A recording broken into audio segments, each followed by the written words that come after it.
Naging usap-usapan sa mga nakalipas na taon ang unti-unting paglubog ng ilang sityo sa Barangay Taliptip, Bayan ng Bulacan, Bulacan. Kabilang dito ang Sitio Pariahan, ang pinakamalaki at pinakadulong bahagi ng barangay.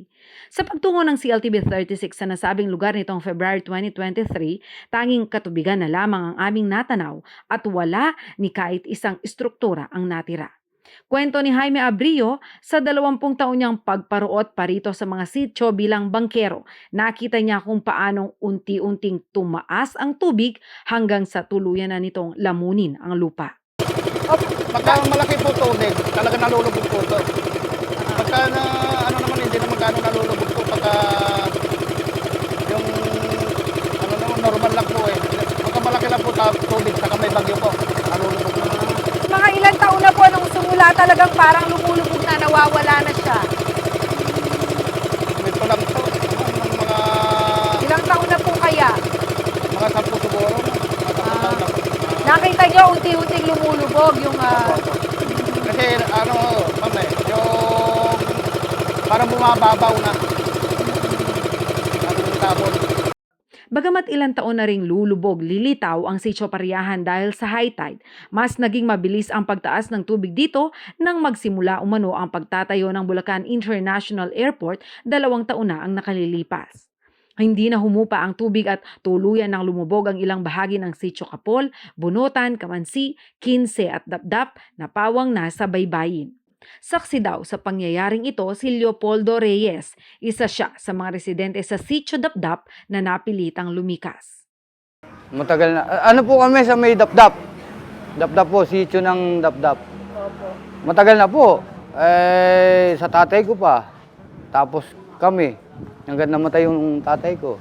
Yung po bang lugar niyo na yun, dati nang lubog sa tubig? Opo. Hindi naman siya pagka nag-high tide, hindi naman siya lumulubog ng lubog. May mga pilapil din, may mga lote-lote din. Nabili ng airport. Yun.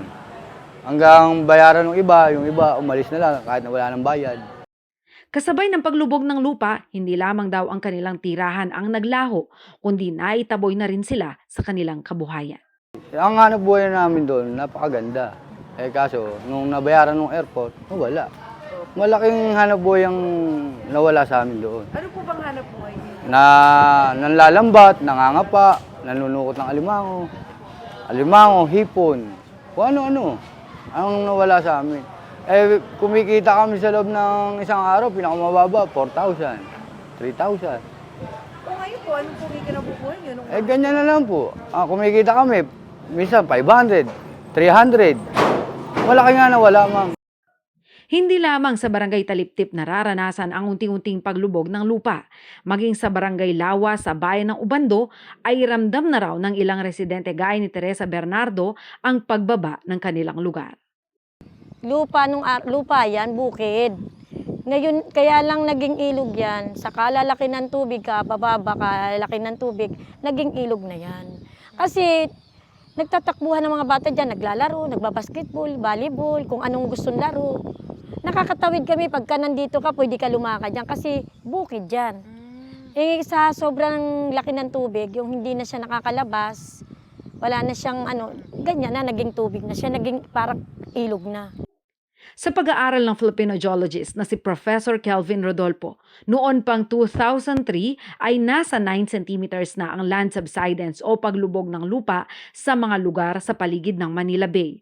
Kaya bago pa man magsimula ang konstruksyon ng Bulacan International Airport, nagbabala na ang Advocates of Science and Technology for People and People's Network for the Integrity of Coastal Habitats and Ecosystem na posibleng ang bumilis ang paglubog ng lupa sa bayan ng Ubando at Bulacan, dahil sa ginagawang reclamation o pagtatambak sa Manila Bay. Ako si Jana Lumbang Parungaw, taga rito. Kasama nyo para sa CLTV 36 News, atin to.